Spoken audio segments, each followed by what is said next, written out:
Hello, everyone, and welcome back to Her Hollywood Unscripted, where I share stories of women who have forged through Hollywood and broken the metaphorical glass ceiling. Their stories are here to inspire other young women about the do's and don'ts of femininity's intersection with Hollywood. So today I have an incredibly impressive guest joining us. Sybil is a writer, producer, director, actress, and dancer known for Pushing Motherhood, La La Land, 500 Days of Summer, The Game, and Austin Powers in Goldmember. Some other impressive assets to her resume are that she also worked as a backup dancer for Reba McEntire, Paula Abdul, and Michael Jackson. And she has a black belt in Taekwondo, too. She's a true girl boss, and when I reached out to her to speak with me, her exact words were, I've hardly broken any glass ceilings. So not only is she incredibly talented, but she's also incredibly humble. So, Sybil, thank you so much for taking the time to chat with me. Yes, of course. I'm happy to be here. So, first of all, I'd love to know how you got started in the industry and how your career kind of grew over time. It's sort of evolved over very many years. We moved here on the day of my 14th birthday, so I could dance professionally, and I pretty much started working right away. And I worked all throughout high school doing dance jobs on the side. And then eventually I transitioned into acting in my like mid late 20s and did that for a while and did it all at once. And then went back to school. I sort of did things opposite. I went to college in my 30s because, a dance career, you have to sort of get the get it while it's good when you're young, when your body's, not hurting. Um, and then I transitioned into other forms of storytelling. That's so interesting that you started so young, but that makes total sense with dancing. That is something you can have to do while your body is able to do it. You've worked in so Hmm. many different facets of the entertainment industry, from acting and directing to producing and dancing. Which of these roles feels the most fulfilling to you? I would say at this point, writing, which is my primary focus now, my favorite thing is like working on a big thing and seeing it from start to finish. And as a writer, as a performer, you come in when everything's done and you sort of are one of the end pieces.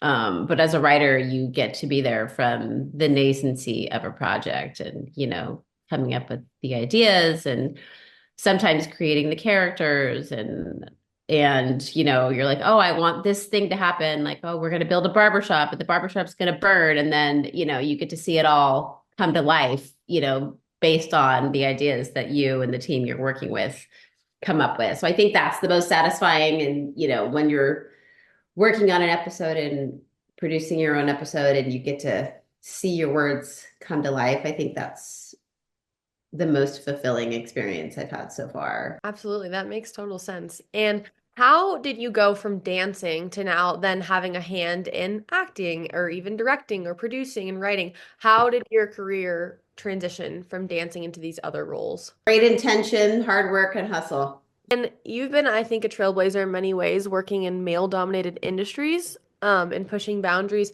What obstacles have you faced as a Black woman in these spaces, and how did you overcome them? I think at this point, less so as a writer, given the having been in Shondaland, and obviously it's a very female forward, people of color forward organization that really focuses on mentorship of its employees. It's a really amazing space to work within. I think more so as a performer, and I think mostly as an actress. Again, this was a different time because I was mostly acting like in the early aughts when I was working a lot. And it was more just, having to play stereotypical Black characters, the expectations of you making it more quote unquote urban, or, it's like, sure, it's acting, but when you're being hired or when you're hiring a performer, there's always an essence of something that has to be real. And what are some of the challenges you faced when it comes to representation, both on screen and behind the scenes? I mean, I have seen it change a lot over time. I was lucky as a dancer because oftentimes, I joke that it's when casting a job, they would be looking for sort of one of everything. And so it was like one black girl, one Latina girl, one Asian American girl, one, white girl or whatever it was, And so I had the privilege of being able to have it's part of the reason why I still have a really diverse friend base because we were all doing the jobs together. Everyone was pretty well represented, but as an actress, like I think gender, I feel like has played more of a role in sort of complicating things because I did definitely like a lot of my roles that I played a mistress, I played a stripper, I played Wow. the girl getting hit on. That's like the vast majority of roles that I played. I mean, I would say 4 out of 5, 9 out of 10, it was sort of like the object of desire, Right. and you sort of have to just take the work and you go on the auditions that you're called to go on and there's not much of a choice. I do think there's a wider range of female roles now. And through those experiences, how have you navigated the balance between staying true to your authentic self versus like, conforming to industry expectations or stereotypes? Because you said you got to do what you have to do to book the job, but then how do you bring your own identity into those roles? When I was dancing, for instance, like I was, I think, I mean, sort of ahead of the curve in that I was, a vegan vegetarian back in a long time ago. I don't need to name a year, but Yeah. and I would go on like Burger King commercials or like, okay, I would have to do the commercial, because you could make a lot of money. But like I would told my agents, okay, I don't send me on commercials where I have to take a bite of the burger because I can't take a bite of the burger. Or so I have to compromise. And so it was like those pieces of me, I tried to have represented, I tried to have peek through at certain times. But, at the end of the day, when you're a performer, especially, it's somebody else's vision that you're trying to represent, so it's like it's not about me, and it's also a reflection of where the society's at and where our culture's at. So it's a real give and take. And I do want to talk about writing too, especially since that's a lot of what you're doing right now. I've talked to other women on this podcast, and they've talked about how in a lot of writers' rooms, it used to be the case where there would be a female hire and a diversity hire. And they've talked about how, their agent would call them and be like, "Oh, good news, they haven't hired the female yet." And so I want to talk to you, since you're currently in that landscape, about how that's kind of evolved over time and your thoughts about that. My first writer's room was on a Shonda show, so it didn't look like I think most rooms looked like we had maybe a majority women, majority people of color, like, you know, more than a typical share of LGBTQ folks.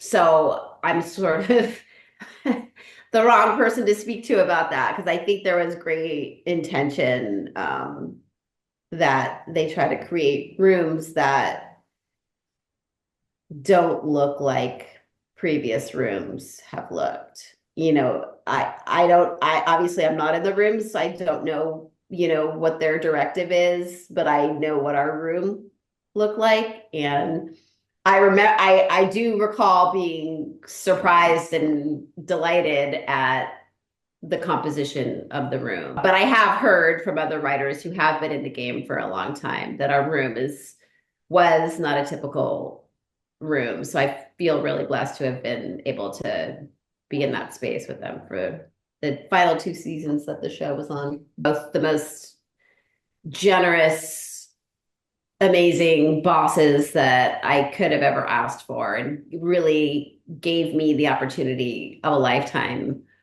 Um, so yeah, but for each episode, we would have a guest director. So like usually for an episode for episodic or shows like that, you don't have this typically you don't have the same director for broadcast shows for every episode. It's like you have a season of episodes, and then you know a different director for every episode. And some directors, depending on how many episodes, will get to do 2, 3 episodes during the course of the season, because it's a lot of preparation before, and you're shooting the episode and then you're with it in post. And so it's a big undertaking, and there's no like logistical way that you could really do one after another after another after another. We did have a lot of female directors.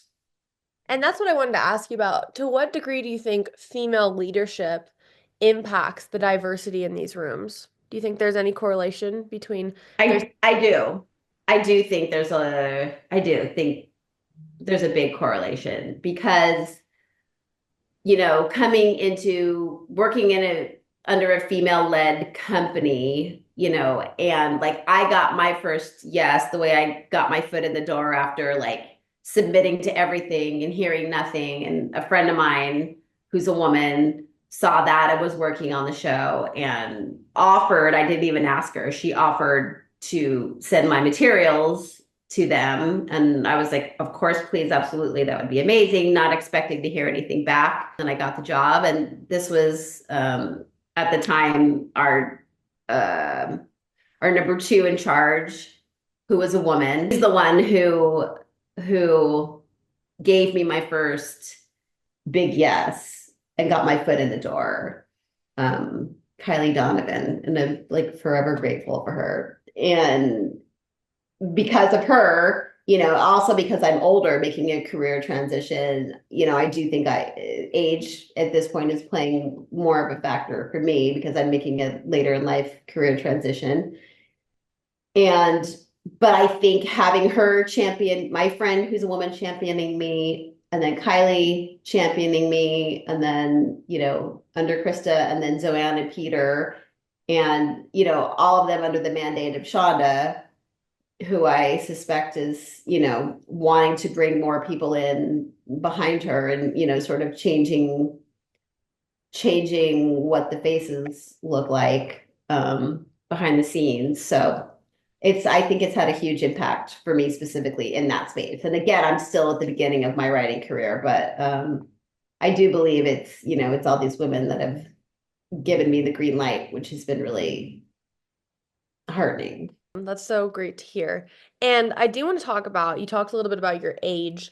Do you think that if male was in your position and getting into writing, he would be looked at and his age would be considered at the same rate as a female at your age getting into writing? Do you think there's any difference there? I think, Hollywood has an ageist uh, issue. I think, but that's always been, and I think it applies to men and women. I think being in front of the camera, um, from what I've seen, is more of an issue for women. Absolutely. But good for you for getting in there and doing it. And I do think representation is such a powerful tool. How do you think the industry can improve in portraying more authentic and diverse stories? I mean, we were making a lot of strides in the last handful of years, because there was this mandate of no stories about us without us. And so I have seen a lot of places like actively looking to find stories, from people who haven't had their voices heard before, and lots of like fellowships or competitions specifically for, previously marginalized or under-recognized groups. So I do think there has been a lot of growth, especially based on the kind of programming that I was watching as a kid. So, I think just the climate of our culture and specifically in the US, I don't know how much of a contraction now that's going to take. So I think the best way to continue to grow the stories and continue to have diverse storytelling is to stay committed to the expansion, and the inclusion of lots of different types of people and experiences. And I think it's going to take some courage and intention on the part of the shot callers to keep that as something that's important, because it is important. And it's proven that, people will watch. And even if an experience seems wildly different than our own, like the specifics of the human experience end up making it so it's a universal experience that everybody can relate to. So I think it's just like staying committed, and hopefully we have enough people that continue to seek out and make space for different types of people. I completely agree. And you talked a little bit about you watching TV shows as a little girl and how there was a lack of representation. What impact do you think seeing Black women in leading roles or behind the scenes has on future generations? It's huge. It if you can see it, you can be it, as the saying goes. And it makes it, if you see someone else in the position that you want to be in, you know that it's a tangible goal, you know, and it doesn't seem so far-fetched. And I think it incentivizes people to say, okay, if she can get there, I can get there too. Have we briefly talked about this, but can you speak on your experiences if you've ever felt pigeonholed into certain roles or stereotypes because of your appearance, background, and gender?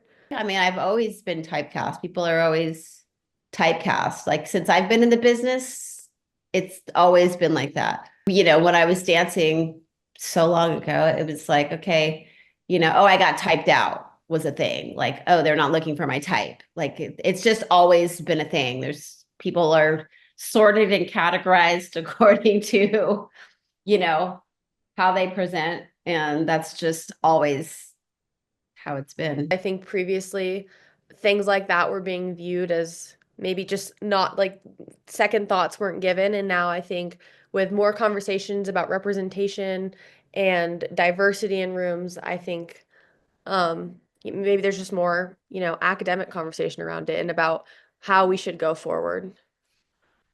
And Yeah. I do want to discuss other women, and because a lot of my research stems around women's solidarity and how successful that's been for different women in Hollywood. So I do want to know what effect have other women have had on your success? I know you talked about how women leadership was huge, but how important do you think women's solidarity is to succeeding in Hollywood? Think if we want more women to come up through the ranks, and more women need to be in positions of power, because I've mentioned how critical that's been to my ability to get a foot in the door. But there are a lot of great men who who recognize how awesome women are and how critical they are to, women being in solidarity with one another is wildly important to ensure that women are as equally represented and paid as men are, and that we see strong, powerful, successful women, and that the studios are confident that women can bring the fire, because that's what we do. And I guess it's incumbent on women to make sure that we're in the room, or recognizing when we're not in the room, or recognizing that, I don't know, if we're being silenced. Luckily I haven't been in that space, but I mean, yeah, it's critical. Yeah, I've had other conversations too that I thought were really interesting about how you have to be of a certain level to help other women in the business. You have to establish yourself before you can kind of Mhm. lend a hand to others. What do you think about that? What are your thoughts on that? I do think like for instance, in my writing career, I'm not in a place, well, especially like, the industry's in a funky place right now with a lot of people being unemployed. And, our show got canceled last year. And I think most of the people working on our show are still not working because it's just a really weird time in the industry right now.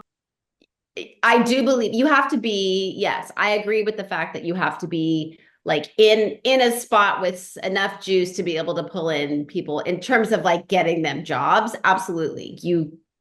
But I have had like when we've had openings on support staff, like I've always, you know, tried to put my people, send along their resumes and advocate for them.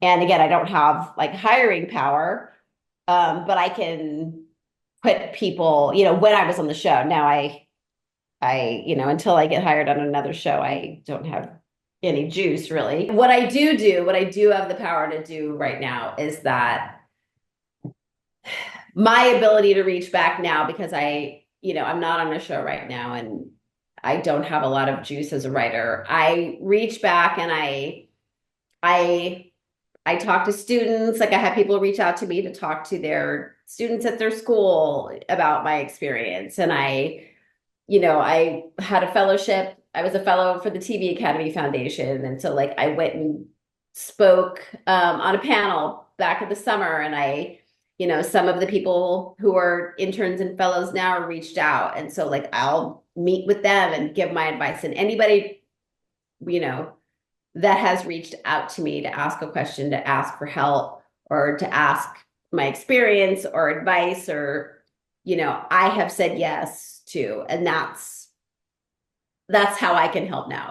I hope to be in a position one day where I can be that, I can hire people and I can advocate for other women and other people who are just good, hardworking people who have interesting stories to tell. And I think you're thinking outside of the box there with I think people normally just think about the hiring process with when helping other women, but even you having this conversation with me right now is so helpful. So thank you. I do want you to react to this quote from Sydney Sweeney, especially since you've worked in so many different departments. She said, this industry, all people say is women empowering other women. None of it's happening. All of it's fake and a front for all other stuff they say behind everyone's back. I've had a mixed batch of reactions from other women that I've talked to. Some agree that it probably depends on the department you work in. Some say, but because you've worked in so many different roles, how do you feel about this quote? I think you attract what you put out. And, people are people are complex. Nobody's all good, nobody's all bad. People are complicated. And, I've seen too many occasions where people are trying to help people.